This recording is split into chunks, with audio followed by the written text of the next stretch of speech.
हाँ तो प्यारे मित्रों, स्वागत है आप सभी का हमारे YouTube चैनल अनूप स्टडी में।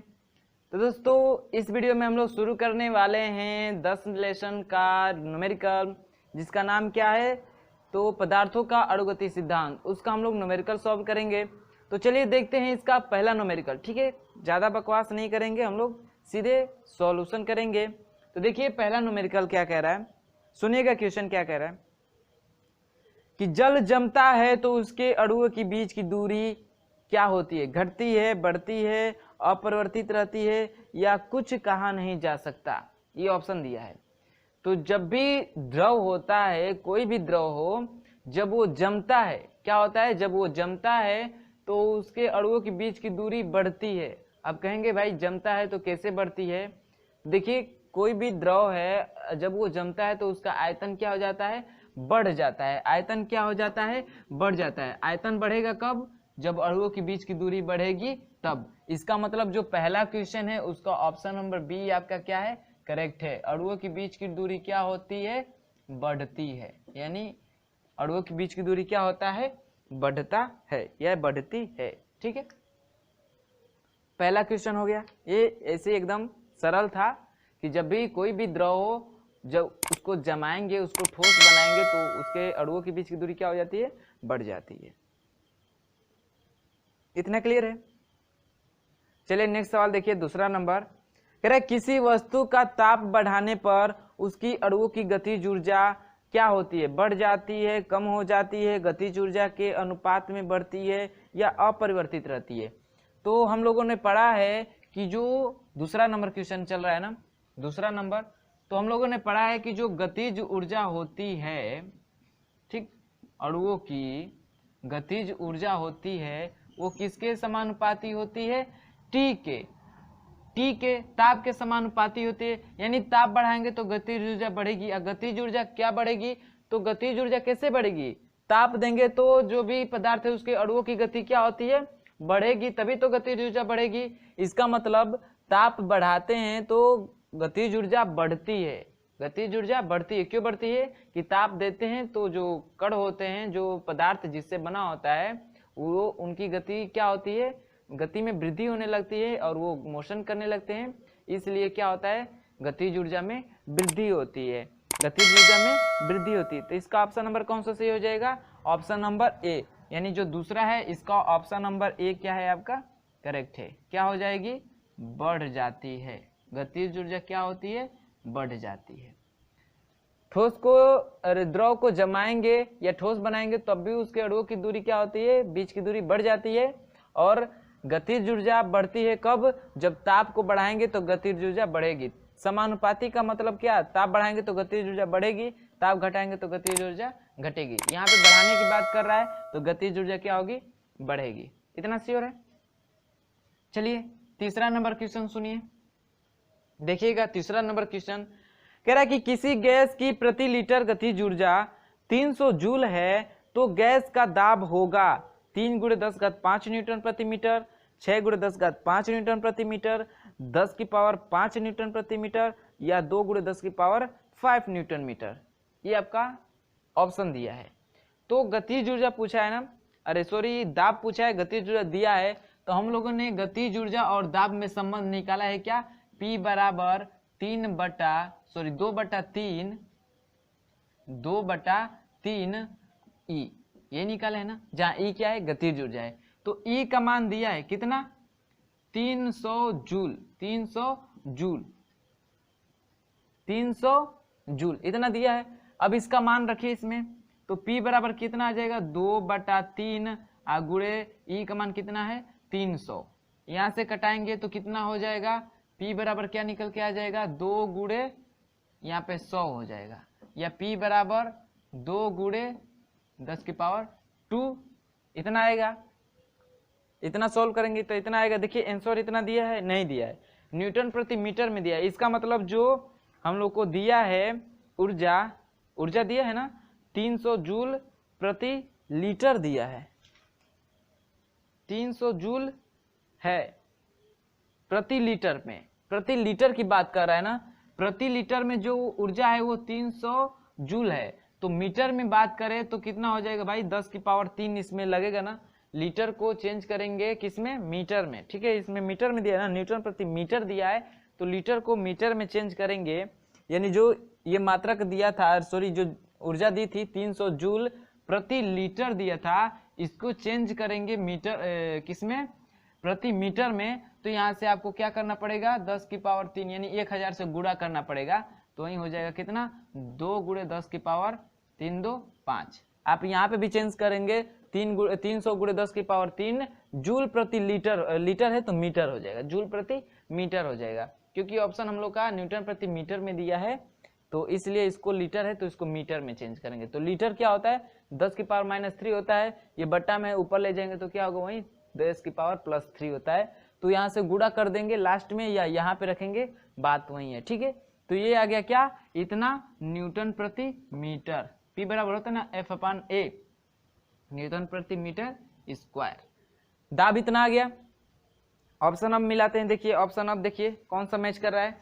ऑप्शन 2 गुणे 10 की पावर 5, ऑप्शन नंबर डी, यानी जो तीसरा क्वेश्चन है उसका ऑप्शन नंबर डी क्या है, करेक्ट है।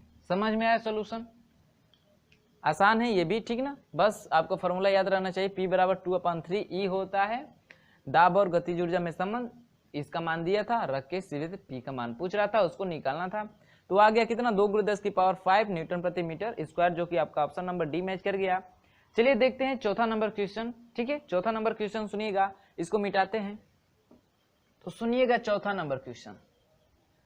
4 नंबर क्वेश्चन क्या कह रहा है, कह रहा है कि यदि सार्वत्रिक गैस नियतांक का मान 8.3 जूल प्रति मोल केल्विन हो, अवगाद्रो संख्या 6 गुणे 10 की पावर 23 हो, तो 327 डिग्री सेल्सियस पर ताप पर ऑक्सीजन गैस की अणुओं की माध्य गतिज ऊर्जा होगी। माध्य गतिज ऊर्जा होगी, गतिज ऊर्जा पूछ रहा है, तो गतिज ऊर्जा का फॉर्मूला क्या होता है, हम लोगों ने सिद्ध किया है या निकाला भी है। ए बराबर क्या होता है क्या है, 3/2 होता है kT, यही होता है 3/2 kT होता है। हम लोगों ने पीछे निकाल रखा है, हम 3/2 kT। यहाँ पे जो k है वही क्या है, नियतांक है। थ्योरी में हम लोगों ने पढ़ा है ये कि k बराबर 3/2 kT, E बराबर 3/2 kT, k क्या है, नियतांक है। यदि अवगाद्रो संख्या की बात की जाए, अवगाद्रो की, तो यही फॉर्मूला बन जाएगा, E बराबर क्या, 3/2 kT अब बटे में n, n क्या है, अवगाद्रो संख्या है, अवगाद्रो संख्या है। अब सब मान दिया ही है, अब बस इस फार्मूले में सबका मान रख के हम लोग को E का मान ज्ञात कर लेते हैं। तो चलिए क्या हो जाएगा, E बराबर कितना हो जाएगा, 3/2, k का मान कितना दिया है, 8.3 दिया है जी, 8.3 दिया है, हाँ 8.3, ठीक। और उसके बाद से n का मान दिया है कितना, n का मान दिया है 6 गुणे 10 की पावर 23, 6 गुणे 10 की पावर 23, और t बच रहा है ना, तो t का मान दिया भी है आपको। t का मान क्या दिया है, t का मान दिया है कितना, 327 डिग्री सेल्सियस दिया है ना, 327 डिग्री सेल्सियस, यानी जो t दिया है, क्या दिया, t का मान दिया कितना, 373 डिग्री सेल्सियस। इसको चेंज करेंगे किसमें, केल्विन में, तो इसमें क्या करेंगे, 273 ऐड करेंगे, 273 ऐड करेंगे, यही करेंगे ना, 327 दिया है, सॉरी 327 है, 273 नहीं 327 है। इसमें जोड़ेंगे कितना, 273, तो t बराबर कितना आ जाएगा, 7 3 10, 7 2 9 1 10, 3 2 5 1 6, इतना ताप आ जाएगा। तो यही t का मान यहाँ पे रखना है कितना, जो ये t है, या क्वेश्चन में k का मान रख दिए, n का मान रख दिए, t बचा है, t का मान कितना रखेंगे, 600, ये t का मान रखेंगे, ठीक है। अब इसी का कैलकुलेशन करेंगे, यहाँ से 2 से ये कट जाएगा कितना, 300, इसको कटाएंगे तो 3 एकम में 300 हो जाएगा, और 3 गुना 6 हो जाएगा, होगा।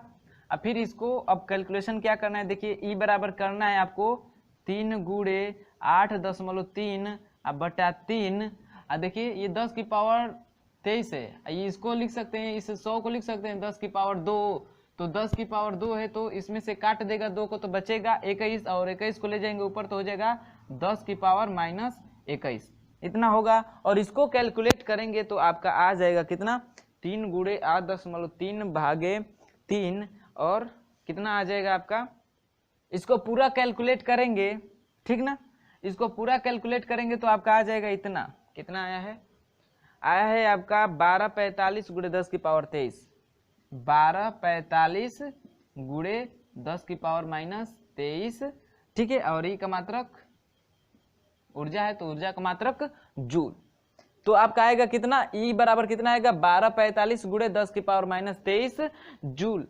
तो ऑप्शन की बात कर ले चौथे का, तो आपका ऑप्शन कौन सा मैच कर जा रहा है, 1245 गुणे 10 की power minus 23, option number C match कर गया, ऑप्शन नंबर सी। ये जो 1245 है ना, हम लोग के विधायक का गाड़ी का नंबर है, ठीक है। तो हम लोग, मुझको तो ऐसे ही याद आ जाएगा 1245, ये हम लोग के विधायक के क्या है, गाड़ी का नंबर है। तो इसका ऑप्शन नंबर कौन सा सही हो जाएगा, ऑप्शन नंबर सी। कुछ करना नहीं था, बस के का मान दिया था नियतांक का, अवगाद्रो की बात कर दिया है, तो जो फॉर्मूला है उसमें n यानी अवगाद्रो संख्या से भाग कर देंगे, और ताप का मान दिया था उसको केल्विन में चेंज करके तब सॉल्यूशन करेंगे तो आपका मान निकल के आ जाएगा आसानी से। इतना क्लियर है, तो इसको नोट करिएगा। फिर देखते हैं 5वां नंबर क्वेश्चन को, तो इसको नोट करिए, देखिएगा 5वां देखिए 5वां क्वेश्चन क्या कह रहा है, कह रहा है कि द्रवों के अणुओं की स्थिति होती है, ये तो हम लोग लेक्चर में ही पढ़ चुके हैं, इसका थ्योरी में ही पढ़ चुके हैं कि जो अणुओं की स्थिति होती है वो अनिश्चित होती है, ऐसे ही मार देंगे। 5वां का ऑप्शन नंबर ए आपका ठीक करेक्ट है, एकदम अनिश्चित होगा। जो द्रव होते हैं उनके क्या होते हैं, अणु अनिश्चित होते हैं, उनके अणुओं की जो स्थिति होती है वो क्या होती है, अनिश्चित होती है। और जो ठोस होते हैं उनके अणुओं की स्थिति क्या होती है, तो निश्चित एवं क्रम रूप में होती है। इतना क्लियर है ना, ये थ्योरी में ही पढ़ चुके हैं हम लोग। तो 5वां का ऑप्शन नंबर ए है, अनिश्चित अणुओं की स्थिति क्या होती है, द्रव की अणुओं की स्थिति क्या होती है, अनिश्चित। इतना क्लियर है। अब देखिए 6वां, एक लंबे समय अंतराल में, 6वां क्वेश्चन है, सुनिएगा, एक लंबे समय अंतराल में ली गई गैसों की एक अणु की औसत ऊर्जा, औसत गतिज ऊर्जा क्या होती है, तो गैस के परम ताप के वर्गमूल के समानुपाती होती है, गैस के परम ताप के समानुपाती होती है, या गैस के परम ताप के वर्ग के समानुपाती होती है, या गैस के परम ताप पर निर्भर नहीं करती है, यही कह रहा है ना। तो देखिए हम लोगों ने पढ़ा है कि जो गतिज ऊर्जा होती है, 6वां है ना, जो गतिज ऊर्जा होती है समानुपाती होती है परम ताप टी के, ना यहाँ पे स्क्वायर की बात कर रहा है, ना अंडर रूट की बात कर रहा है, ना ये इस पे निर्भर कर रहा है, इसकी बात नहीं कर रहा है ना। यानी जो गतिज ऊर्जा होती है किस पे निर्भर करती है, परम ताप पे। तो आपका ऑप्शन नंबर कौन सा सही हो जाएगा, गैस के परम ताप के समानुपाती होती है क्या, गतिज ऊर्जा। आप 6वें का ऑप्शन नंबर बी मार सकते हैं, ठीक है, बेहिचक मारिए, कोई दिक्कत नहीं है। चलिए देखते हैं 7वां नंबर क्वेश्चन, ये दोनों समझ में आया, ऑप्शनल था, एकदम क्लियर है। 7वां देखिए, 20 ग्राम ऑक्सीजन की 47 डिग्री सेल्सियस पे स्थानांतरीय गतिज ऊर्जा होगी, ऑक्सीजन का आणविक भार 32 और आर का यानी जो नियतांक है उसका मान रखना है कितना, 8.3 जूल प्रति केल्विन, ठीक है। तो चलिए इसको सोल्व करते हैं, तो चलिए सोल्यूशन करते हैं। देखिए दिया है 20 ग्राम ऑक्सीजन की, यानी उसका द्रव्यमान दिया है, ऑक्सीजन का द्रव्यमान दिया है m, यानी स्मॉल m दिया है कितना, 20 ग्राम। फिर कह रहा है कि इसका जो ताप है T बराबर दिया है कितना, 47 डिग्री सेल्सियस। और कह रहा है कि जो ऑक्सीजन है उसका आणविक भार यानी कैपिटल M का मान रखिए कितना, आणविक भार कितना रखिए 32, और R यानी नियतांक का मान रखना है 8.3। तो जो उसकी गतिज ऊर्जा होगी, गतिज ऊर्जा होगी वो कितनी होगी, यही पूछ रहा है ना। तो हम लोग E बराबर फार्मूला लगाएंगे कौन सा, 3/2 स्मॉल m RT बटा में कैपिटल M, ठीक है, ये फार्मूला लगाएंगे और यहाँ से हम लोग अपनी गतिज ऊर्जा को निकालेंगे। तो चलिए 3/2 हो गया, m का मान दिया है कितना 20, फिर r का मान कितना दिया है 8.3, अब बटा में m का मान दिया है यानी इसका आणविक द्रव्यमान दिया कितना 32, तो हो गया 32। और t का मान दिया है, t का मान देखिए, t का मान क्या दिया है 47 डिग्री सेल्सियस। तो चलिए भाई सेल्सियस में तो इसको चेंज करेंगे, पहले केल्विन में तो क्या करेंगे, इसमें 273 जोड़ेंगे तो कितना हो जाएगा 7 3 10, 1, 7 4 11, 1 12 और 2 1 3 यानी 320। यानी जो टी का मान रखेंगे कितना रखेंगे 320 गुणे 320। इसको कैलकुलेट करेंगे, देखिए 32 से 32 कट जाएगा, ये तो 10 बार में, फिर इसको कटाएंगे तो 2 5 10 5 यानी गुणा करेंगे कितना 3 गुणे 20 गुणे 8 10 9 3 गुणे 5। इसका गुणा करेंगे तो आपका आ जाएगा, देखिए यहाँ से गुणा करेंगे तो ये दशमलव गायब कर देगा, 5 तिया 15 गुणे इसका गुणा करेंगे तो 2 तिया 6 8 दूना 16 और इसका गुणा करेंगे 15 और 166 का गुणा करेंगे तो आपका आएगा 2490। ये रहा आपका क्या आंसर। इतना जूल क्या होगी उष्मा गतिज ऊर्जा होगी, उष्मा नहीं गतिज ऊर्जा पूछ रहा है, ई का मान पूछ रहा है तो कितना होगा 2490। ऑप्शन की बात कर ले 2490 ऑप्शन की बात कर ले तो कौन सा सही हो जाएगा आपका, कौन सा है क्वेश्चन नंबर 27 ना, अरे सॉरी 7वां ना, 2490 ऑप्शन नंबर ए, इसका ऑप्शन नंबर ए मैच कर रहा है। ठीक है 7वें का ऑप्शन नंबर ए क्या कर रहा है मैच कर रहा है। ये 7वां क्वेश्चन है, 7वां क्वेश्चन समझिएगा क्या दिया था, एम का मान दिया था कि 20 ग्राम कोई ऑक्सीजन है, उसको 47 डिग्री सेल्सियस पर इसको चेंज करेंगे केल्विन में तो 320 हो जाएगा, 273 ऐड करते हैं। कह रहा है कि यदि एम यानी ऑक्सीजन का आणविक द्रव्यमान 32 हो और नियतांक 8.3 रखे तो गतिज ऊर्जा कितनी होगी, तो हम लोग फार्मूला लगाएंगे E बराबर 3/2 mRT अपान m। m क्या है तो यही है, स्मॉल m क्या है तो उसका द्रव्यमान है। अब बस इस पे रखना है r का मान t का मान सबका रख के कैलकुलेट करेंगे तो आपका आंसर आ जाएगा 2490 जूल, यानी जो उसकी गतिज ऊर्जा होगी 2490 जूल होगी। और ऑप्शन नंबर ए आपका क्या है, इससे मैच किया तो ऑप्शन नंबर ए हम लोग का क्या है करेक्ट है। इतना क्लियर है। चलिए देखते हैं 8वां क्वेश्चन, 8 नंबर वाला क्वेश्चन सुनिएगा, इसको मिटा दे रहे हैं। देखिए 8वां कह रहा है कि किन अवस्थाओं में वास्तविक गैस PbRT समीकरण का लगभग पालन करती है। यानी जो गैस समीकरण क्या है PV बराबर RT, ये कब पालन करती है, तो ये पालन करती है कब, दाब व ताप पर ही। जब दाब व ताप स्थिर हो तो तभी करती है, लेकिन दाब कैसा होना चाहिए, निम्न दाब होना चाहिए, और ताप कैसा होना चाहिए, उच्च ताप होना चाहिए। ये बात आप लोग रखिएगा ध्यान कि जो आदर्श गैस समीकरण होती है निम्न दाब व उच्च ताप पे क्या करती है, पालन करती है। निम्न दाब और उच्च ताप पे ही क्या करती है, फॉलो करती है नियम को। तो चलिए ऑप्शन इसमें मिलाएंगे तो उच्च दाब तथा उच्च ताप नहीं ना, उच्च ताप चाहिए उच्च दाब नहीं चाहिए, निम्न दाब एवं निम्न ताप, निम्न दाब चाहिए लेकिन निम्न ताप नहीं चाहिए, निम्न दाब और उच्च ताप, निम्न दाब और उच्च ताप, ये जी ऑप्शन मैच किया। तो चलिए यहीं से हम लोग का आंसर मिल गया, ऑप्शन नंबर सी ही मिल गया। निम्न दाब और उच्च ताप पे क्या होती है, गैस समीकरण क्या करती है, नियम का पालन करती हैं। समीकरण क्या होता है, नियम का पालन करता है। तो इसका ऑप्शन नंबर सी क्या हो गया आपका करेक्ट हो गया। चलिए देखते हैं 9 नंबर क्वेश्चन, कह रहा है कि ऑक्सीजन गैसों की अणुओं की गतिज ऊर्जा 227 डिग्री सेल्सियस पर 8.4 × 10⁻⁻21 जूल है, 27 डिग्री सेल्सियस पर गतिज ऊर्जा होगी, 27 डिग्री सेल्सियस पे गतिज ऊर्जा होगी। यानी देखिए ऑक्सीजन के अणुओं की गतिज ऊर्जा यानी ई का मान दिया है 227 डिग्री सेल्सियस पर कितना है गतिज ऊर्जा, उसका जो ताप दिया है उतने पे कितना दिया है तो 8.4 × 10⁻⁻21 जूल। तो पूछ रहा है कि 27 डिग्री सेल्सियस पे कितना होगा, यानी एक ताप दिया है पूछ रहा है उस पे इतना है, तो फिर एक ताप दे रहा है करे उस पे कितना होगा। तो चलिए सॉल्व करते हैं।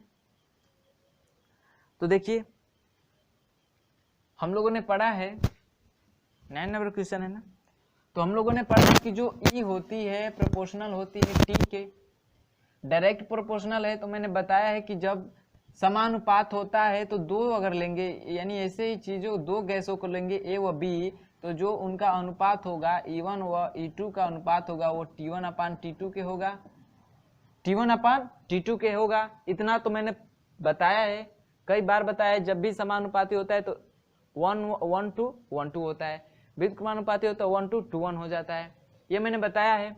तो देखिए दो ताप दिया है, एक T1 दिया है कितना 227 डिग्री सेल्सियस और एक ताप दिया है कितना 27 डिग्री सेल्सियस। इसी ताप पे जो गतिज ऊर्जा होगी इसी को पूछ रहा है, और इस पर दिया है कितना 8.4 × 10⁻21 जूल। देखिए सारा मान दे रखा है, बस E2 का मान पूछ रहा है, इसी फॉर्मूले में करके हम लोग रखेंगे। तो देखिए डिग्री सेल्सियस में दिया है तो इसको चेंज करेंगे किसमें, पहले तो केल्विन में, प्लस 273 ऐड करेंगे, इसको जोड़ेंगे कितना हो जाएगा 7 3 10 और 7 2 9 1 10, 2 2 4 1 5, ये हो गया 500। इसको करेंगे तो 7 3 10, 7 2 9 1 10 और 3, यानी हो जाएगा कितना 300। तो एक ताप हो गया 500, एक हो गया 300। ई का मान दिया है 8.4 × 10⁻21। E2 का मान पूछ रहा है, तो E2 का मान निकालिए। तो क्या होगा, E2 का मान निकालेंगे तो पहले तिर्यक गुणा करेंगे, E2 यहाँ पे जाएगा, यानी क्या हो जाएगा T1 E2 बराबर क्या हो जाएगा E1 T2। E2 का मान पूछ रहा है तो E2 बराबर क्या हो जाएगा E1 T2 बटा में T1। अब चलिए सबका मान रखिए, E1 का मान कितना है 8.4 गुणे 10⁻21, गुणे T2 का मान कितना है, T2 का मान कितना है 300, अब बटा में T1 का मान कितना है 500। 2 0 से 2 0 कैंसिल होगा, और इसको डिवाइड करेंगे 5 से, 8.4 को 5 से डिवाइड करिए, कितना हो जाएगा 5 एक कम में 5, 3 बचेगा, 5 6 30, दशमलव लग जाएगा यहाँ पे, ठीक है 5 6 30, 4 बचेगा, फिर 0 लगेगा, 5 9 8 40, यानी 1.68 गुणे 10⁻21, और ई है ना तो इसका मात्रक जूल। समझ में आया सबको। E1 का मान इतना है, T2 का मान इतना है, T1 का मान इतना है, 2 0 से 2 0 कैंसिल होगा, 3 बचा है ना अभी भाई, 3 से इसमें गुणा होगा भाई, देखिए मिस्टेक हो रहा है यहाँ पे, इसका तो डिवाइड करेंगे तो इतना होगा, अब गुणे इधर 3 बच रहा है अभी, ठीक है गुणे 3 बच रहा है यहाँ पे, अब इसका गुणा करेंगे और जो आंसर आएगा तब वो होगा, तो 3 से गुणा करिए, 3 8 24, यहाँ पे लिख रहे हैं, ठीक है गुणा उसका 3 8 24, नहीं भाई ऊपर लिखेंगे तो डिस्टर्ब हो जाएंगे बच्चे, इधर लिख दे रहे हैं, ठीक है ना, ये यहीं पे नीचे दिखाई दे रहा होगा तो लिख दे रहे हैं। देखिए क्या हो जाएगा, 3 से गुणा करेंगे तो कितना हो जाएगा 3 8 24, 4 3 6 18, 18 2 20, 2 3 3 2 5, दशमलव लग जाएगा 2 स्थान पे, अब गुणे 10⁻21 और मात्रक लगा दीजिए क्या जूल। तो आपका आंसर कितना आ गया 5.04 गुणे 10⁻21 जूल। तो ऑप्शन की बात करें तो देखिए आपका ऑप्शन नंबर कौन सा सही है, 9वें का ऑप्शन नंबर मिलाइए, 5.04 गुणे 10⁻21 जूल, 5.04 गुणे 10⁻21 जूल। आपका ऑप्शन नंबर सी क्या कर रहा है, मैच कर रहा है, सी क्या कर रहा है, मैच कर रहा है, ठीक है सी क्या कर रहा है, मैच कर रहा है। तो 9वें का ऑप्शन नंबर क्या हो गया, सी आपका करेक्ट हो गया, यानी ये जो 9वां क्वेश्चन है इसका ऑप्शन नंबर सी क्या है आपका करेक्ट है। सबको समझ में आया। ई प्रोपोर्शनल होता है टी के, बस फार्मूला रखना है E1 E2 T1 T2, T1 का मान दिया है, T2 का मान दिया है, E1 का मान दिया है, E2 पूछ रहा है, बस रखना है मान, सॉल्व करना है, आंसर आपका आ जाएगा। तो ये बातें समझ में आई। चलिए देखते हैं नेक्स्ट सवाल 10 नंबर का क्वेश्चन, तो इसको नोट करिए, फिर देखते हैं 10 नंबर का क्वेश्चन। तो चलिए देखते हैं 10वां नंबर क्वेश्चन। 10 नंबर का क्वेश्चन सुनिएगा क्या कह रहा है, कह रहा है कि एक बोतल में 300 डिग्री सेल्सियस पे जल भरा है, रॉकेट द्वारा बोतल चंद्रमा पर ले जाई जाती है, चंद्रमा के तल पर जैसे ही बोतल की ढक्कन खुलेगा तब जो जल का रिएक्शन होगा क्या होगा, जल जम जाएगा, जल उबलने लगेगा, जल H2 तथा O2 में विघटित हो जाएगा, या कुछ कहा नहीं जा सकता। तो देखिए भाई, जब भी जल को ले जाएंगे 30 डिग्री सेल्सियस ताप पे, उसको रॉकेट द्वारा ले जा रहे हैं, तो यानी रॉकेट द्वारा ले जाएंगे तो उसकी गतिज ऊर्जा में, अणुओं की गतिज ऊर्जा में क्या होगी, वृद्धि होगी, और जैसे वृद्धि होगी इसका मतलब उसके टेम्परेचर में क्या होगा, वृद्धि होगा। गतिज ऊर्जा में वृद्धि मतलब टेम्परेचर में वृद्धि, और जैसे ही वहाँ पे ले जाके खोलेंगे उसको तो गतिज ऊर्जा इतना बढ़ जाएगी कि वो अणु क्या होने लगेंगे, उस द्रव के उबलने लगेंगे, यानी उसका जो परम ताप पे पहुँच जाएंगे, यानी उबलने लगेंगे। तो इसका ऑप्शन नंबर 10वां का कौन सा सही हो जाएगा आपका बी, यानी चंद्रमा पर जैसे ले जाएंगे वो क्या होगा, जल उबलने लगेगा। इतना समझ में आया।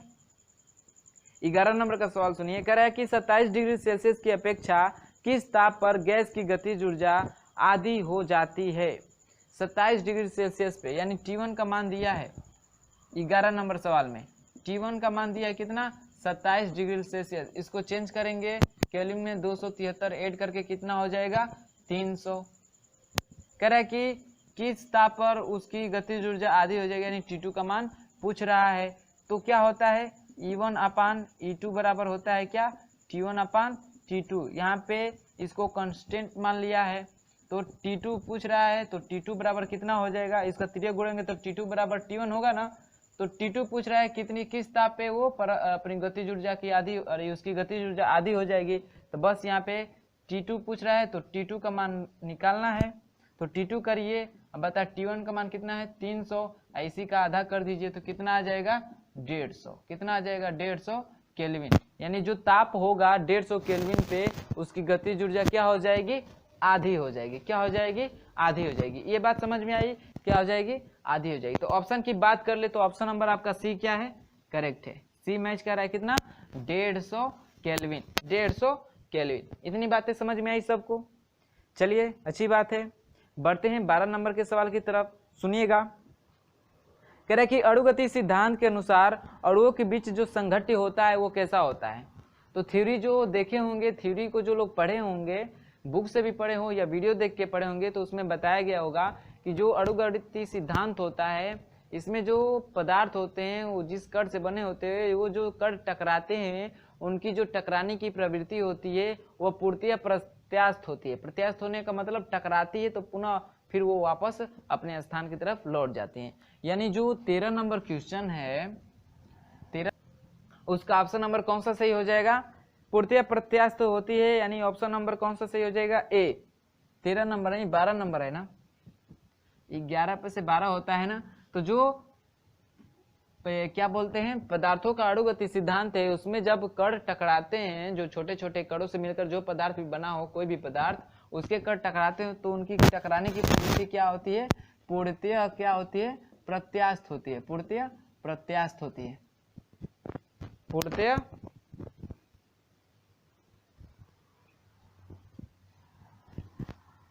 प्रत्यास्थ होती है, प्रत्यास्थ होती है। यानी ऑप्शन नंबर आपका ए क्या है करेक्ट है, यही दिया है ना पूर्णतः प्रत्यास्थ होती है। प्रत्यास्थ होने का मतलब टकराती है तो फिर वापस होने लगती है। ठीक है, तो ये समझ में आया। अणुगति सिद्धांत में पदार्थों के अणुओं की टकराने की प्रवृत्ति कैसी होती है पूर्णतः प्रत्यास्थ होती है। 12 नंबर तक ये आपका ऑप्शन नंबर मैच किया है। ठीक है, ए वाला इतना क्लियर है। चलिए देखते हैं अगला क्वेश्चन 13 नंबर का, सुनिएगा, सब ऑप्शनल है इसमें का। कह रहा है कि एक ही गैस के भिन्न भिन्न द्रव्यमानों के लिए विशिष्ट गैस नियतांक के का मान होता है भिन्न भिन्न होता है।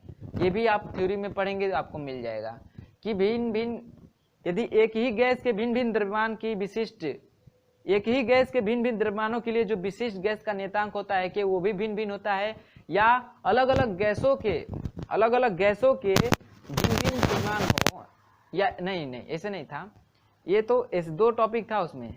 एक था कि एक ही गैस के भिन्न भिन्न द्रव्यमान हो या एक ही द्रव्यमान की भिन्न भिन्न गैस हो, ऐसे था। ठीक ना, बहुत कंफ्यूजन वाला टॉपिक है। एक ही गैस के भिन्न भिन्न द्रव्यमान हो या भिन्न भिन्न द्रव्यमान की एक ही गैस हो, तब भी उनका जो विशिष्ट उष्मा का जो नियतांक होता है उसका मान भिन्न भिन्न होता है। ये थ्योरी में दिया है, आप लोग को पढ़ चुके होंगे।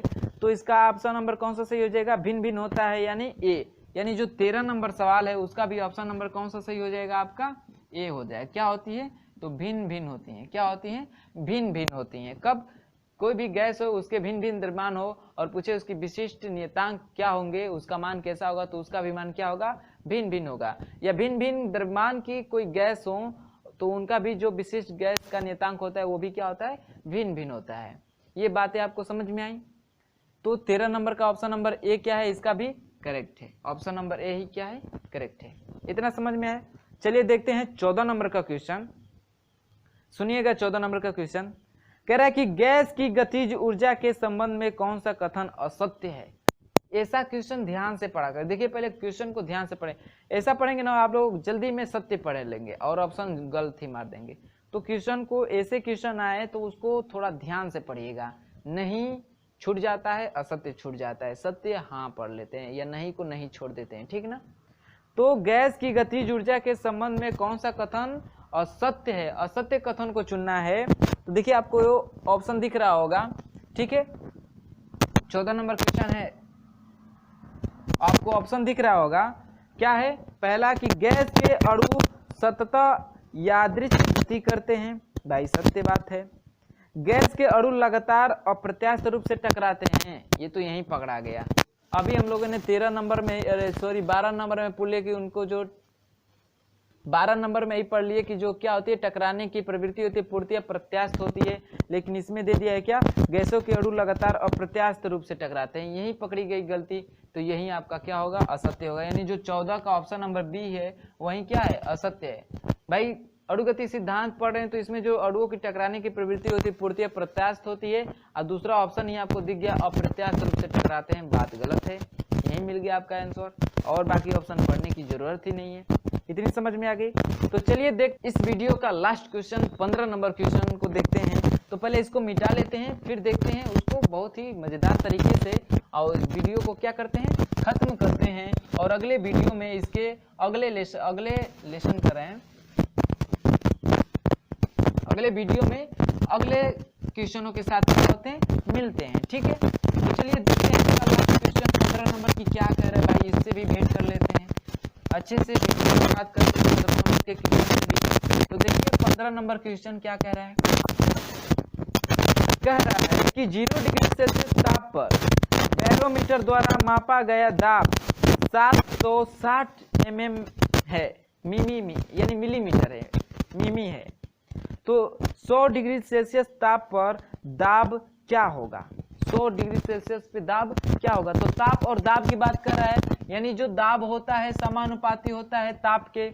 अब फिर दो की बात कर रहा है, दो दिया है, यानी इस ताप पे इसका दाब इतना हो तो अगले ताप पे कितना होगा। 2 की बात कर रहा है तो अनुपात कितना होता है, P1/P2 बराबर 1:1, ठीक है, 1:1:2, T1/T2, ये मैंने बताया है ना। तो देखिए कह रहा है कि जब ताप क्या हो 0 डिग्री सेल्सियस हो तो उसका जो दाब दिया है कितना दिया है, जो दाब दिया है आपका दिया है कितना, कहाँ गया जी, 15, दाब दिया है कितना 760, दाब दिया है 760। जब कह रहा है कि इसका ताप कितना हो जाए, इसका ताप 100 डिग्री सेल्सियस ना, 100 डिग्री सेल्सियस हो जाए, 100 डिग्री सेल्सियस हो जाए तब इसका दाब पूछ रहा है, यही पूछ रहा है। डिग्री सेल्सियस में दिया है, किसमें चेंज करेंगे, केल्विन में, कितना जोड़ेंगे 273, 273 कितना हो जाएगा 273 केल्विन, ये हो जाएगा कितना, तो 373 केल्विन। इतना क्लियर है। तो चलिए सॉल्व करते हैं। P2 का मान निकालना है, P2 का मान निकालना है तो तिर्यक गुणा करेंगे, तिर्यक गुणा करेंगे तो क्या होगा, T1 P2 बराबर P1 T2, और यहाँ से P2 का मान पूछा है तो P2 बराबर निकालेंगे तो P1 T2 अब बटा में T1, यही निकालना है ना। देखिए स्याही भी खत्म होने वाली है और ये वीडियो भी खत्म होने वाला है। चलिए इसी पे देख लेते हैं भाई, कुछ चेंजिंग नहीं करेंगे हम लोग। P2 का मान पूछ रहा है तो लिखते हैं P2, पीटने वाली P2 नहीं, ठीक है, P2 यानी दूसरा दाब। P1 का मान दिया है कितना 760 गुणे T2 का मान दिया है कितना 373 बटा में T1 का मान दिया है कितना 273। इसको कैलकुलेट करेंगे, इसको कैलकुलेट करेंगे। अब अपना कैलकुलेटर निकालिए और कैलकुलेट करिए तो आ जाएगा 1038 mm। दाब मिमी में था तो यहाँ पे भी मिमी में लिख दे रहे हैं, चेंज नहीं किए इसलिए mm में, यदि चेंज किए होते मीटर में तो यहाँ पे दाब मीटर में होता, ठीक है। तो दाब कितना आ गया 1038 mm। तो ऑप्शन की बात कर ले 15 का, तो आपका ऑप्शन नंबर कौन सा मैच कर रहा है, कोई है ही नहीं, यानी इसका ऑप्शन नंबर कोई नहीं मैच कर रहा है, इसका मतलब इनमें से कोई नहीं। 760 780 730 इनमें से कोई नहीं, तो भाई इतना तो हम लोग को दिख ही नहीं रहा है, इसका मतलब इनमें से कोई नहीं था। यानी जो 15 नंबर का सवाल है ऑप्शन नंबर डी क्या है, करेक्ट है भाई, सबसे अलग भी था। देखिए ना, इनमें से कोई नहीं, ऑप्शन नहीं दे रहा है कि हाँ भाई इसका आंसर इतना आया है, ऑप्शन को ही उड़ा दिया, इनमें से कोई नहीं है भाई, सबसे हटके था, लास्ट में आया, सबसे हटके रहा। चलिए, तो इससे भी भेंट मुलाकात हो गई, बहुत ही अच्छा लगा भाई, इनमें से कोई नहीं, अलग ही ये अपना परिचय दे गए। तो वीडियो अच्छा लगा होगा तो वीडियो को लाइक करिएगा, ज़्यादा पसंद आएगा तो अपने दोस्तों में शेयर करिए, और जो लोग चैनल पे नए हैं वो चैनल को सब्सक्राइब कर ले, और साथ ही बेल आइकन को प्रेस कर ले, और ऑल नोटिफिकेशन का ऑप्शन क्या कर ले, ऑन कर लें। क्या होगा इससे कि हम लोग जितनी भी वीडियो अपलोड करेंगे उसके नोटिफिकेशन आपको समय से मिलते रहेंगे। तो चलिए दोस्तों, इस वीडियो में बस इतना, 15 नंबर क्वेश्चन तक। अगले वीडियो में मिलेंगे इसके अगले सवालों के साथ, तब तक के लिए बाय बाय।